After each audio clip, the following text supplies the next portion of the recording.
చేసుకుందాం, ప్రార్థన చేసుకుని వాక్యాన్ని ధ్యానించుకుందాం. మమ్మల్ని అతిగా ప్రేమించు మా పరలోకపు తండ్రి, ముఖ్యాంశమైన దేవా, నీ వాక్యాధ్యానంలోకి వస్తుండగా ఎన్నికలేని వాణ్ణి నీ దైవదాసుడిగా నిలబడినగా మీ ఆత్మతో అభిషేకించండి నాయన. కేవలము పరిశుద్ధాత్ముడికి స్వరం ఇచ్చేవాడిగా నన్ను నిలబెట్టుకోమని వాక్యముతో దేవా మాతో మాట్లాడి మమ్మల్ని అందరినీ దేవా బలపరిచి నాయన స్థిరపరిచి స్థలముచి పంపించమని యేసయ్య అదే పరిశుద్ధ నామమున అడిగి వేడుకుంటున్నాను తండ్రి, ఆమేన్. హల్లెలూయా. దేవునికి స్తోత్రం. కొన్ని నిమిషాలు దేవుని వాక్యాన్ని ధ్యానించుకుందాం పిల్లలు. మరి కీర్తనల 19 నుంచి 2వ అధ్యాయంలో ఉన్నాం. మరి పిల్లలు, మరి ఈ వాక్యం చదువుతున్నప్పుడు, ఈ మధ్యకాలంలో చదువుతున్నప్పుడు నన్ను చాలా ప్రభావితం చేసింది. మరి దేవుని వాక్య భావంలో చూసినప్పుడు కీర్తనకారుడు దావీదు కీర్తన రాస్తున్నాడు పిల్లలు. ఈ కీర్తన రాస్తున్నప్పుడు దావీదు పిల్లరా నిజంగానే జనములు దేవునికి వ్యతిరేకంగా ఉన్న పరిస్థితుల గురించి రాస్తున్నాడు దేవుని వాక్య భావంలో చూసినప్పుడు. మరి ఈ యొక్క కీర్తన అంతా కనుక చూస్తే కనుక, దేవుని వాక్య భావంలో చూస్తే కనుక, ఇది రాబోయే మెస్సయాని గురించి దావీదు ఆత్మలో రాసిన మరి కీర్తనగా ఉన్నట్టుగా చూస్తాం. దేవుని వాక్య భావంలో చూసినప్పుడు ఏ రీతిగా అయితే మరి యేసు ప్రభు వారి జననమును గురించి రాయబడ్డట్టుగా చూస్తాం ఇక్కడ. మరి ఆయన శిలువ కార్యముల గురించి రాయబడ్డట్టుగా చూస్తాం. ఆ తర్వాతనే ఆయన పునరుద్ధరణైన తర్వాత ఆయన రాజ్య స్థాపన గురించి మరి చూస్తున్నట్టుగా చూస్తాం. దేవుని రాజ్యముల గురించి మరి ఇక్కడ రాయబడ్డట్టుగా చూస్తాం. మరి దేవుని రాజ్యముల మీద దేవుడు రాజుగా, మరి తండ్రి అయిన దేవుడు కుమారుని యొక్క అండర్లో ఎవ్రీథింగ్ అంటాడు కదా, ఆయనకు ప్రతిదీ కూడా అధికారం ఇచ్చిండు తండ్రి, అదే అంటాడు కదా. ఇక్కడ దేవుని వాక్యమానం చూసినప్పుడు మరి ప్రజలు, మరి రాజులు, మరి రూలర్స్ అందరూ కూడా they are against God and against his anointed అని అంటారు. మరి ఆయన అభిషక్తుడు, మరి దేవునికి అభిషక్తునికి వ్యతిరేక జీవితమును గురించి మరి రాస్తున్నట్టుగా చూస్తాం. మరి దేవుని వాక్యమాలలో చూసినప్పుడు ఈ వాక్యము నేను తీసుకోవడం గల కారణం ఏదంటే పిల్లరా, చాలా ప్రాముఖ్యమైన కారణం. నిజంగా ఈ వాక్యం తీసుకున్నప్పుడు ఎందుకు ఈ వాక్యాన్ని మరి నేను తీసుకున్నా అంటే, ఒకసారి వచనాన్ని చూపించాలని చూస్తున్నా. 4వ వచనం నన్ను చాలా ప్రభావితం చేసింది. ఆకాశమందు ఆసీనుడకు వాడు నవ్వుచున్నాడు అంటాడు. దేవుని వాక్య భాగంలో చూసినప్పుడు ఇంకా చూడడం, ఇంకా కిందికి అలైన్ కూడా చదువుకొని ముందుకెళ్దాం. ప్రభు వారిని చూచి అపహసించుతున్నాడు అంటాడు. ఆకాశం ముందున దేవుడు నవ్వే పరిస్థితిని వచ్చి చూస్తున్నాడు. God is laughing. చాలాసార్లు దేవుడు చాలా విషయాలు చూసిన దేవుడు నవ్వడాన్ని ఇక్కడ చూసినప్పుడు ఈ కీర్తనలో రాసినప్పుడు కీర్తనకారుడు అంటాడు, how God is laughing at those who are against him. వారిని చూసినప్పుడు దేవుడు నవ్వుతున్న విషయాన్ని నాకు ఈ మాట చదువుతున్నప్పుడు చాలా మంచిగా అనిపించింది. అంటే God is laughing, really, so is laughing, why is laughing అనే దాని మీద మనం ముందుకెళ్ళినప్పుడు వాక్యంలో చూసుకుందాం. ఆ తర్వాత పిల్లరా ఇక్కడ కుమారుని గురించి రాస్తాడు, యేసు ప్రభుని గురించి రాస్తాడు. దావీదు ఈ కీర్తన రాస్తున్నప్పుడు బహుశా దావీదు రాజ్యం ఆయన చేతిలో ఉన్నా కూడా ఆయనకు కొంత వ్యతిరేకులు ఉన్నారు. మనల్ని ఉద్దేశించి రాస్తున్నా కానీ దేవుడు ఆత్మలో రాబో మెస్సయాను వచ్చి రాయిస్తున్నాడు. అందుకని పిల్లరా, దేవుడు మరి దావీదుని ఎప్పుడు కూడా కుమారుడు అనలే, కానీ యేసు ప్రభుని తన కుమారుడు అన్న సందర్భాలు చాలా ఉన్నాయి. మరి చాలామంది దేవుని యొక్క ప్రవక్తలు వచ్చారు, దేవుని యొక్క సర్వెంట్స్ వచ్చారు, కానీ ఎవరిని కూడా దేవుడు తన కుమారుడు అనలేదు. ఒక యేసు ప్రభుని వారిని దాన్ని తప్ప యేసు ప్రభుని కుమారుడిగా పంపించినట్టుగా చూస్తాం. ఆయన గురించి మరి ఈ కుమారుడు యు ఆర్ మై సన్ అన్నప్పుడు ఇది యేసు ప్రభుని గురించి మాట్లాడుతున్న మరి కీర్తన ఉంటున్నట్టుగా చూస్తాం. ఆ తర్వాత ఆయన ఎలాగో రాజుగా చేశాడు, ఆయన ఆధీనంలో ఎలా ఉంది, ఆయన ఏం చేస్తాడు, ఆయన పరిపాలన ఎలా ఉంటుంది, ఆయనకు వ్యతిరేకంగా ఉంటే జరిగేది ఏంది, ఆయన నమ్ముకుంటే, ఆయన ముద్దు పెట్టుకుంటే, ఆయన విశ్వసిస్తే జరిగేది అన్న విషయాలని కీర్తనకారుడు ఇక్కడ రాస్తాడు. ఇక్కడ భయముతో వణుకుతో మరి భూనివాసులందరూ కూడా మరి భయముతో వణుకుతో దేవుని యొక్క ఆశ్రయంలోకి రావాలన్న విషయాన్ని ఇక్కడ రాస్తున్నట్టుగా చూస్తాం. పిల్లరా, ఒకసారి లెటస్ గో నిజం కొన్నిసార్లు చూద్దాం, కొన్ని ప్రాముఖ్యమైన విషయాలు ఇందులోంచి మరి ధ్యానించడానికి ప్రయత్నం చేద్దాం. మరి దేవుని వాక్యమాంచడం మొట్టమొదటి చూసినప్పుడు ఆయన యొక్క కుమారత్వమును గురించి చూద్దాం. తర్వాత ఆయన యొక్క రాజ్యమును గురించి దేవుడు ఎందుకు నవ్వుతున్నాడు అనే విషయాన్ని, ఆ తర్వాత ఆయన రాజ్యం గురించి తర్వాత చూసుకుందాం. మొట్టమొదటిగా చూసినప్పుడు ఇక్కడ దేవుని వాక్యభావం చూసినప్పుడు ఒక మాట మరలా చదువుకుందాం. ఒకసారి ఆ వాక్యాన్ని చదువుకొని అందుకని 7వ వచనం చదువుకుందాం. ఒకసారి 7వ వచనం చదువుకుందాం. ఒకసారి చూద్దాం. కట్టడను నేను వివరించదును. దేవుని యొక్క కట్టడను, దేవుని యొక్క ఆజ్ఞను, దేవుని యొక్క విధి విధానాన్ని ఇక్కడ వివరిస్తున్నట్టుగా చూస్తాం. కీర్తనకారుడు I'm telling you the degree, దేవుని యొక్క కట్టడను గురించి మాట్లాడుతున్నాడు. దేవుని యొక్క కట్టడ ఏమైందంటే పిల్లరా, ఆ కట్టడను గురించి కీర్తన మాట్లాడుతున్నాడు. కిందికి వెళ్దాం, కింద వాక్య భాగంలో వెళ్దాం. ఏమంటాడు? ఈ కట్టడ గురించి చెప్తున్నాడు. కీర్తనకారుడికి ఆత్మలో దేవుడు బయలుపరుస్తున్నాడు. ఈ కట్టడ గురించి చెప్తున్నప్పుడు యెహోవా నాకు ఇలాగూ సెలవిచ్చాడు. యెహోవా ఈ కీర్తనకారుడికి సెలవిస్తున్న విషయం ఏంటంటే, పిల్లలు దేవుని వాక్యభావం చూసినప్పుడు ఏమంటాడు కదా, నీవు నా కుమారుడవు. ఆత్మలో రాస్తున్నప్పుడు నీవు నా కుమారుడవు, నేను నిన్ను కని ఉన్నానంటే యేసు ప్రభుని గురించి మాటలు రాస్తుండగా చూస్తాం పిల్లలు. దేవుని వాక్యమాన కీర్తనకారు రాస్తున్నప్పుడు ఇక్కడ దేవుడు కట్టడం ఏమైందంటే పిల్లరా, ఇదిగో నేను నిన్ను కని ఉన్నాను, నీవు నా కుమారుడవై ఉన్నావు. యేసు ప్రభు మరి దేవుని కుమారుడిగా ఈ లోకంలోకి వచ్చాడు కదా, చూద్దాం. ఇది son of God and son of a man also. యేసు ప్రభు అంటాడు కదా, నేను దేవుని కుమారుడు అంటాడు. అలాగనే ఆయన పరిపూర్ణమైన మానవుడిగా జీవించాడు కదా, మనిషి కుమారుడిని తాను మాట్లాడుకున్నట్టుగా చూస్తాం. మరి దేవుని వాక్యభావంలో చూసినప్పుడు ఇక్కడ యేసు ప్రభు వారి డిగ్రీ గురించి చూసిన మాట్లాడినప్పుడు లూకాసు వార్తలో మనందరూ తెలిసిన సంగతి మధ్యకాలంలో ధ్యానించాం. మరియమ్మతో మాట్లాడినప్పుడు ఒక వచనాన్ని చూసుకుందాం. యేసు ప్రభు వారి జననమును గురించి మాట్లాడినప్పుడు లూకాసు వార్త 1వ అధ్యాయం 35వ వచనాన్ని ఒకసారి చూసుకుందాం. చూద్దాం పిల్ల. ఇక్కడ యేసు ప్రభు వారి జననమును గురించి చూస్తున్నాం కాబట్టి ఆయన జననమును గురించి పిల్లరా మరి మరి అంటుంది, మరియతో దేవుని దూత మాట్లాడినప్పుడు నీకు శుభములు అని తెలియచేసిందట దేవుని దూత. ఏంటి ఆ శుభములు అని ఆలోచిస్తున్నప్పుడు ఆ శుభమును గురించి చెప్పినప్పుడు ఇదిగో నువ్వు ఒక కుమారుని కంటావమ్మా అంటున్నారు పిల్ల. ఆ కుమారుని కంటప్పుడు మరి అంటుంది, అయ్యో నేను పురుషుని ఎరగని దాననే, నేను కన్యకనే అనే మాటను చెప్పినప్పుడు దేవుని యొక్క దూత మరీతో మాట్లాడిన మాటలు మనం చదువుకుందాం. ఒకసారి 35వ వచనం చూద్దాం. పరిశుద్ధాత్మ నీ మీదికి వచ్చును, సర్వోన్నతుని శక్తి పరిశుద్ధాత్మ నీ మీదికి వస్తుంది. అప్పటి వరకు మరియా ఈ పరిశుద్ధాత్మ అనుభవంలో ఉందో లేదో తెలియదు, కానీ దేవుడు అంటున్నాడు ఆమె జీవిత విధానము నుంచి ఆమెను ఆశీర్వదించి ఆమెను ఏర్పరచుకుని దేవుడు పరిశుద్ధాత్మ నీ మీదికి వచ్చును అంటున్నాడు. పరిశుద్ధాత్మ నీ మీదికి వచ్చును, సర్వోన్నతుని శక్తి నిన్ను కమ్ముకొనును అంటాడు. దేవునికి స్తోత్రం, హల్లెలూయా. నిజంగా అంత ధన్యత కదమ్మా, నిజం కొన్నిసార్లు అనిపిస్తుంది. పరిశుద్ధాత్మ నీ మీదికి వచ్చును, సర్వోన్నతిని శక్తి నిన్ను కమ్ముకొనును. కమ్ముకోవడం అంటే తెలుసా అమ్మ, ఇప్పుడు చూడట్లేదు కనబడట్లేదు, కానీ మేము చిన్నగున్నప్పుడు కోళ్ళను కమ్మేటోళ్ళు. ఒక పెద్ద గంప ఉంటుంది, గంప మీద కనుక్కోండి, ఇక ఏముండదు, ఇక they will be under the power of that Holy Spirit. ఇప్పుడు పరిశుద్ధాత్మ నిన్ను, పరిశుద్ధుని శక్తి నిన్ను కమ్ముకొనును. ఆ శక్తి ఆధీనములో ఉంటావు, ఆ శక్తిలోనూ ఉంటావు. ఆ శక్తి నీ మీద కమ్ముకున్నట్టుగా మొత్తం ఆ శక్తి అంతటి కూడా నిన్ను ఆవరించి ఉండును. హల్లెలూయా. ఇదే లూకాసు వార్త 2వ అధ్యాయం నాకు చాలా మంచిది. అమ్మ తీయకండి, రెఫరెన్స్లు అన్ని రెఫరెన్స్ తీసుకుంటూ పోతే చాలా ఉంటుంది కదా. సిమియోను వచ్చి మాట్లాడుతున్నప్పుడు సిమియోను he was under the Holy Spirit అంటాడు. నాకు ఎంత ఇష్టమో ఆ మాట. సిమియోను గురించి మాట్లాడినప్పుడు he was under the Holy Spirit, పరిశుద్ధాత్మ క్రింద సిమియోను ఉండేవాడంట. సిమియోను మీద పరిశుద్ధాత్మ, సిమియోను పరిశుద్ధాత్మ కింద అండర్ ది హోలీ స్పిరిట్.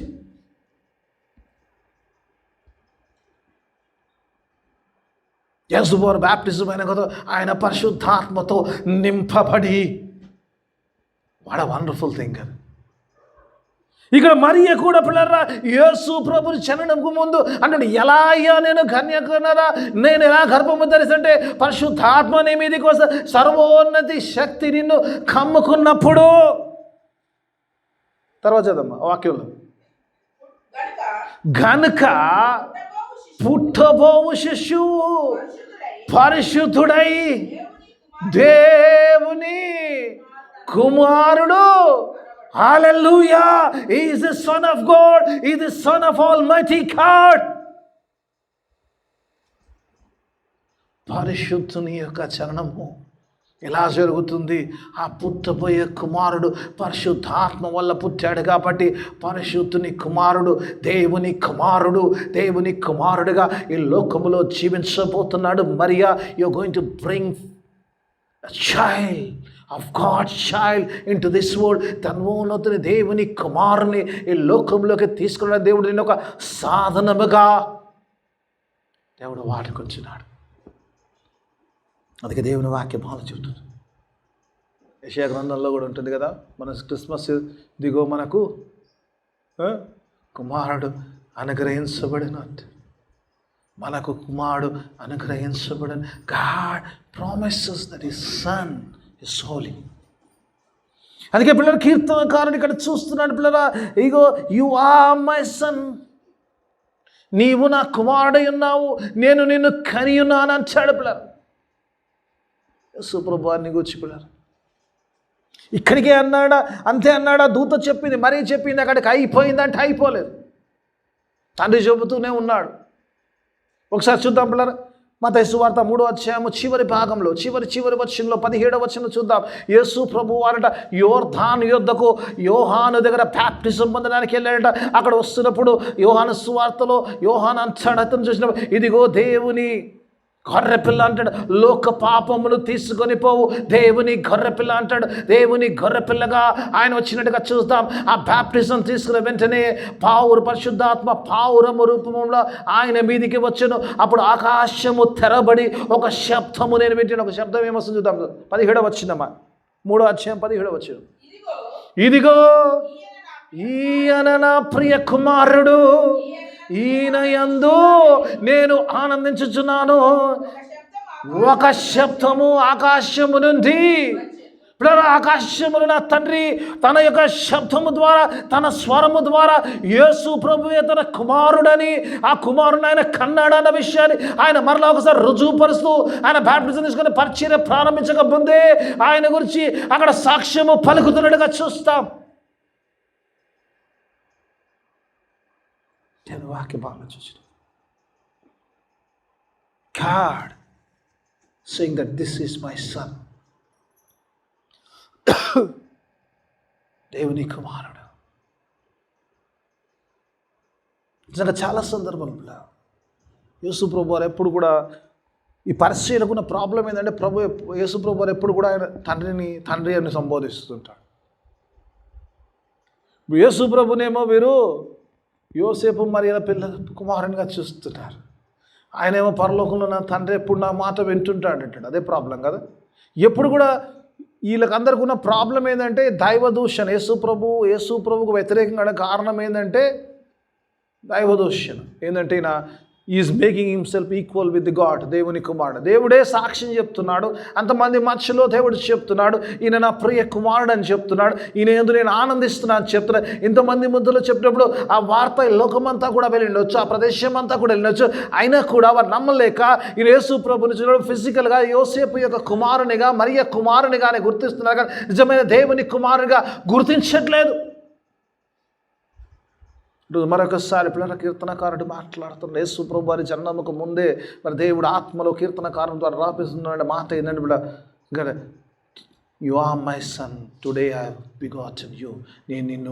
నేను నిన్ను కని ఉన్నాను అని తండ్రి అక్కడ రాయిస్తున్నట్టుగా చూస్తాం. దేవుని వాక్యం మనం చూసినప్పుడు రెండో విషయంలో చూసినప్పుడు ఇక్కడ చూసినప్పుడు లేటెస్ట్ ఒకసారి చూసినప్పుడు ఒక వాక్యభావంలోకి వెళ్ళినప్పుడు చూసినప్పుడు 4వ వచనంలో ఒకసారి మరలా వెళ్దాం. దేవుని వాక్యభావం 4వ వచనం నిజంగా నాకు చాలా ప్రభావం. అక్కడ ఆకాశమందున్న ఆసీనుడై ఉన్నవాడు నవ్వుచున్నాడు అంటాడు. దేవుని వాక్యభావంలో చూసినప్పుడు దేవుడు ఇక్కడ నవ్వుతున్నట్టుగా చూస్తాం. God is laughing. దేవుడు ఎందుకు నవ్వుచున్నాడు అని గమనిస్తే కనుక పిల్లరా, దేవుడు ఎందుకు నవ్వుతున్నాడు కనుక ఒకసారి మనం ఆలోచిస్తే కనుక 2వ వచనంలో దాని జవాబు ఎందుకు వై గాడ్ ఇస్ లాఫింగ్ అంటే పిల్లలు ఒకసారి 2వ వచనం చూద్దాం పిల్లరా.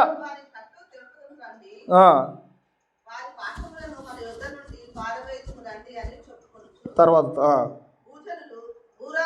భూరాజులు యెహోవాకును ఆయన అభిషక్తునికి ఏమంటుండమ్మా విరోధముగా ఏమంటారు? భూరాజులు అధిపతులు యెహోవాకును ఆయన అభిషక్తునికి విరోధముగా నిలబడుతున్నారంటారు పిల్లలు. అందుకు దేవుడు నవ్వుతున్నాడు.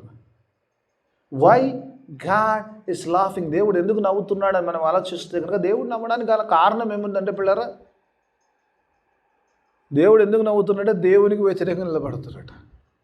దేవుని వ్యతిరేకంగా ఏమైనా నిలబడతారమ్మా? Because God knows their power. వారి శక్తి ఏమైంది, వారి బలం ఏముంది, వారు ఏం చేయగలుగుతారు, వారు ఏమైనా చేయగలనా. సర్వశక్తిమంతుడైన దేవునికి విరుద్ధంగా వారు నిలబడ్డప్పుడు when they coming against them, దేవుడు నవ్వుతున్నాడంట. చాలాసార్లు ఈ రోజుల్లో పిల్లలు we don't know the power of God is laughing. కొన్నిసార్లు నిజంగా విశ్వాసులుగా ఉన్నప్పుడు నిజంగా దేవుని శక్తి తెలిసిన వారు మనం కూడా ఎవరైనా వ్యతిరేకంగా ఉంటే నవ్వాల్సి వస్తుంది, నవ్వే పరిస్థితి ఉంటుంది. ఓ సందర్భాన్ని మీకు చెప్పాలని ఆశ కలిగి ఉన్నాడు. ఎలీషా గెహాజీ ఉంటాడంట. అయితే సిరియా రాజు అటాక్ చేస్తాడు. ఎవరి మీదకి? ఎలీషాని కిడ్నాప్ చేయాలని అటాక్ చేస్తాడు. ఇజ్రాయెల్ రాజు మీద ఎప్పుడు ఓడిపోతుంటాడు. అయితే సిరియా రాజు అంటాడు, ఎవరు మనలో ఎవరు వారి పక్షాన ఉన్నారు, మనం ఎట్లా అటాక్ చేస్తున్న సంగతి వారికి ముందే ఎట్లా తెలుస్తుంది? ఎవరున్నారంటే, అయ్యా ఎవరం కూడా ఆయన వాళ్ళ సైడ్లో ఏం కానీ ఇజ్రాయెల్లో ఒక ప్రవక్త ఉన్నాడు, ఆయన ఎలీషా. నువ్వు నీకు రహస్యంలో నువ్వు బెడ్రూమ్లో మాట్లాడిన మాటలు కూడా ఆయన చెప్పగలుగుతాడు, ఆయనకు అన్నీ తెలిసిపోతాయి, ఆయనకు అర్థమైంది అంటే. అయితే అంటే రాజు అనుకుంటాడు, లెట్ us అటాక్, ముందు ఎలీషాను పట్టుకుందాం అంటాడు.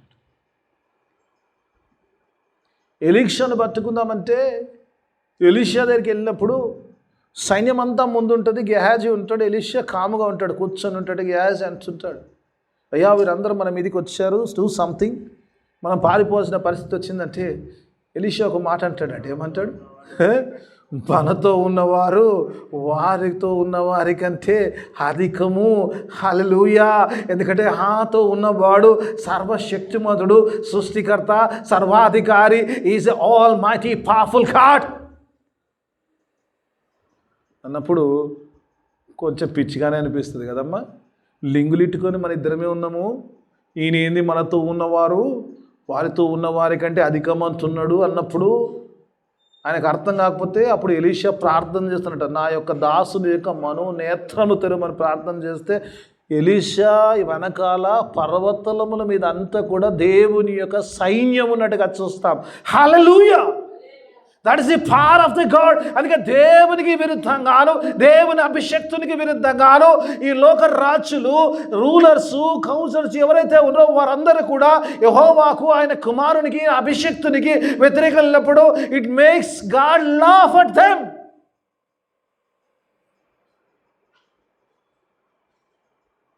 దేవుని దే ఆర్ నథింగ్. చాలాసార్లు ఈ రోజు తెలియదు. వాక్యాలు మాత్రం బాగా చెప్పుకుంటాం, విశ్వాసం బలంగా చెప్పుకుంటాం కదమ్మా. వాక్యాలలో బాగుంటుంది. మొదటి యోహానులో ఒక మాట అంటాడు, నాలో ఉన్నవాడు లోకంలో ఉన్నవాడి కంటే శక్తిమంతుడు. అయినా మనకు భయం అంతే, అయినా మనకు భయం ఎక్కువే. నాలో ఉన్నవాడు లోకంలో ఉన్నవాడి కంటే శక్తిమంతుడు. వాక్యం ఏంటో ఆ వాక్యం మన కొరకే అనబడదు. ఆ వాక్యం మనకని ఎప్పుడైతే దేవుని అనుభవంలో ఉంటావో, క్రీస్తుని కలిగి ఉంటావో, నువ్వు కూడా ఎలీషా వలె కూడా నాతో ఉన్నవాడు శక్తిమంతుడు, సర్వ సృష్టికర్త, సర్వాధికారి, ఈ కెన్ డూ ఆల్ థింగ్స్ అంటాడు.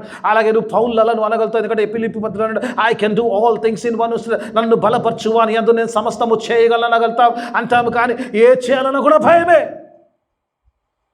విశ్వాసంలో బలహీనంగా ఉన్నప్పుడు, బలంగా ఉన్నప్పుడు అనగలుగుతాం, పౌల్లో అనగలుగుతాం, I can do all things in one who strengthens, నన్ను బలపరచువాని అందు నేను సమస్తం చేయగలుగుతాను. ఎప్పుడైతే నువ్వు ఆత్మలో విశ్వాసంలో బలంగా ఉంటావో, యోహానులో అనగలుగుతావు, నాలో ఉన్నవాడు లోకంలో ఉన్నవాడి కంటే శక్తిమంతుడు అని చెప్పగలుగుతావు. ఇక్కడ ఇప్పుడు దేవుడు నవ్వుతున్న పరిస్థితి. when they all gather against the God and is anointed. శిలువ కార్యంలో ఉన్నప్పుడు కూడా పిల్లలు, శిలువ కార్యంలోకి వచ్చినప్పుడు చాలాసార్లు ఏమనుకుంటే పిల్లరా అంటారు కదా, యేసు ప్రభు విషయంలో చూసినప్పుడు యేసు ప్రభు వారి యొక్క ఆ శిలువ కార్యం చేసినప్పుడు కూడా అక్కడ ఉన్న వారందరూ కూడా ప్రభువును శిలువ వేస్తున్నప్పుడు they thought we have won the victory. మేము గెలిచి ఉన్నాము, మేము సాధించుకున్నాం, యేసు ప్రభువుని అక్కడ చంపేశామనుకున్నారు. శుక్రవారం రోజు బహుశా సాతాను ఆనందించిండొచ్చు. But there is a Sunday after the Friday. Hallelujah. శుక్రవారం తర్వాత ఆదివారం ముందు పునరుత్థాన దినం ఉంది. పునరుత్థాన యేసయ్య తిరిగి లేచే దినము. ఆ శిలువను జయించి, యేసు మరణమును జయించి తిరిగి లేచే దినం అది.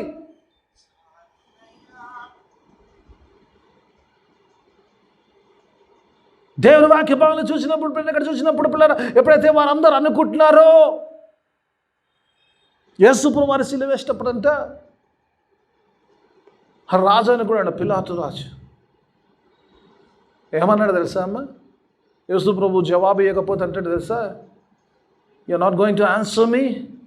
నిన్ను విడిపించడానికి, నిన్ను శిక్షించడానికి నేను అధికారము గలవాడను అన్నప్పుడు యేసు ప్రభు అంటాడు, అధికారము నీకు రాలేదరా బాబు, అధికారం పైనుంచి వచ్చింది. It's from above. ఆ అధికారము నీది అనుకుంటున్నావేమో, నీ చేతిలో ఉందని కూడా అది నీకు ఇవ్వబడ్డది. ఈ సమయము, ఈ పరిస్థితి, ఈ శిలువ కార్యము దేవుని ఆలోచన ఉంది.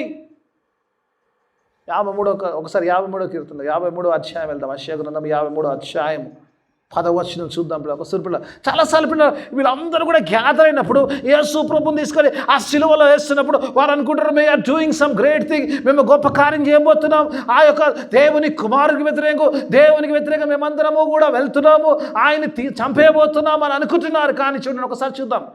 53:10 వచనం.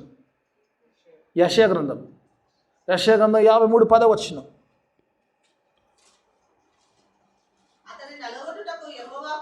అతని నలగొచ్చుటకు యెహోవాకు ఇష్టమాయను. శిలువ చాలమ్మా, అందులో పొత్తులకే ఈ రోజంతా అక్కడ ఉన్న అయిపోతుంది. ఇక్కడ యెషయా గ్రంథం అంతా కూడా శిలువ కార్యం ఉంచుండే. ఒకసారి అతని నలగొచ్చుటకు యెహోవాకు ఇష్టమాయను. It's a work of the Lord. దేవుని యొక్క పని ఉంది. ఆ శిలువ కార్యము ఎవరో చేసింది కాదు, ఎవరో ఆధీనంలో ఉంది కాదు, అది దేవుని యొక్క ప్రణాళిక ఉంది. అది రాజ్యము స్థాపించబడాలంటే పాపము మీద విషయం కావాలి. పాపమును తీసివేసేదానికి ఒక బలి అవసరం. కాడి యేసు ప్రభుని గొల్ల పిల్లగా ఆ శిలువ కార్యములో ఒక గొర్రె పిల్లగా, ఒక బలి పశువుగా ఆయన బలి అర్పించినట్టుగా చూద్దాం. It's a work of the all mighty God. వీళ్ళందరూ గ్యాదర్ అయిన వాళ్ళు అనుకుంటారు మేము ఏదో చేస్తున్నాము. God is laughing at them. It's my work. ఇది నా ఆలోచన, ఇది నా పని. ఒకవేళ ఈరోజు పిల్లలు విశ్వాసులుగా మనము ఈ లోకంలో మనం శ్రమ పడుతున్నప్పుడు దాన్ని భయపడాల్సిన అవసరం లేదు.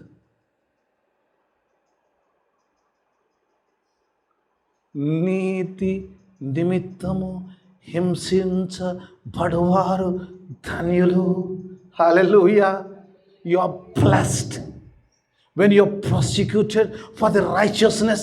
ఆ నీతి నిమిత్తము, యేసయ్య శిలువ నీతి నిమిత్తము, యేసయ్య కొరకు మీ మీద అనేకమైన నిందలు, అనేకమైన అపమానాలు వచ్చినప్పుడు మీరు ధన్యులు. ఎందుకంటే పరలోక రాజ్యము మీరు స్వతంత్రించుకుంటారు. కాబట్టి you are blessed. God says. చాలాసార్లు అనుకుంటారు రోజుల్లో మనం శ్రమ పడుతున్నప్పుడు ఇతరులు చూసినప్పుడు దాన్ని ఆనందిస్తారేమో. Let them enjoy, let them think that Friday may be yours but Sunday is ours. Hallelujah. ఈరోజు శుక్రవారం రోజు సాతాను బహుశా నిజంగా చెప్తే ఆ నరకమంతా కూడా ఆనందించింది యేసు ప్రభు వారిని సిలువ వేసినాను. కానీ ఉదయకాలమే Sunday morning, it was the day of the resurrection. ఉత్థాన దినం.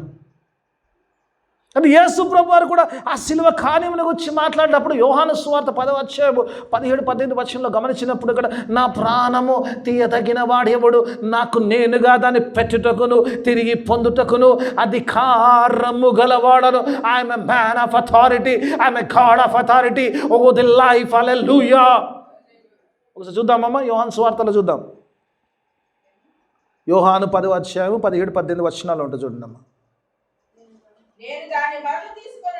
నేను మరల దాన్ని తీసుకొనినట్లు నా ప్రాణము పెట్టుచున్నాను. ఇందువలననే నా తండ్రి నన్ను ప్రేమించున్నాడు. ఎవడును నా ప్రాణము తీసుకొనడు. నా అంతటే దాన్ని నేనే పెట్టుచున్నాను. దాని పెట్టుటకును నాకు అధికారము గలదు. దాన్ని తిరిగి తీసుకున్నట్టుకు నాకు అధికారం. అక్కడ ఉన్నాడు అనుకుంటుండే, మన సిలువ వేస్తున్నాడు, యేసుని చంపేస్తున్నాడు, ఆయన ప్రాణం తీసేస్తున్నాడు. యేసు ప్రభు అంటున్నాడు, ఆ ప్రాణం తీసినాడు ఎవడ్రా బాబు? నా ప్రాణం నా చేతిలో ఉంది, దాన్ని పెట్టడానికి అధికారం ఉంది, దాన్ని తీయడానికి I have all authority to put lay it down and take it back. Because life belongs to me. ఆయనలో జీవం ఉంది, ఆయన జీవం తీసినాడు ఎవడమ్మా? వీళ్ళందరూ గ్యాదర్ అయ్యి ఒకవేళ సిల్వ కార్యం చేసి యేసు ప్రభువుని చంపుతున్నాడు, తను నవ్వుతున్నాడు, తను God is laughing at them. ఆ కార్యం జరిగితే కానీ ఆయన రాజ్య స్థాపన జరగదు. యేసు ప్రభు వారి రాజ్య స్థాపన జరగాలంటే దావీదుకి ఇచ్చిన రాజ్యము నిరంతరము తరతరములు ఆయన రాజ్యము ఉండాలంటే సిలువను జయించాలి, మరణము జయించాలి. ఏ పాపమైతే సాతానుడి లోకంలోకి తీసుకెళ్ళో, ఏ పాపము ద్వారా అయితే జీతం మరణంగా చిందో, ఆ మరణము జయించి మరణమా అని ముల్లెక్కడని ఆ మరణపు ముళ్ళును విరిచి ఆయన సజీవుడిగా తిరిగి లేచినప్పుడే దేవుని రాజ్య స్థాపన జరుగుతుంది. ఆ కార్యం కొరకే ఆయన సిలువ కార్యం చేశాడు, సిలువలో ప్రాణం పెట్టాడు. అందుకే దేవుడు అంటున్నాడు, అందుకే పైన అంటాడు కదా, ఐ హ్యావ్ ఇన్స్టాల్డ్. 6వ వచనం, ఒకసారి 6వ వచనం చూద్దాం. 6వ వచనం చూసుకొని ముగించుకున్నప్పుడు దేవుని వాక్యభావం చూడడం, ఐ హ్యావ్ ఇన్స్టాల్డ్. ఒకసారి మాట చూద్దాం, ఒకసారి చూద్దాం. 6వ వచనం మన వాక్యభావంలో 2, పరిశుద్ధ పర్వతమైన సియోను. హల్లెలూయా.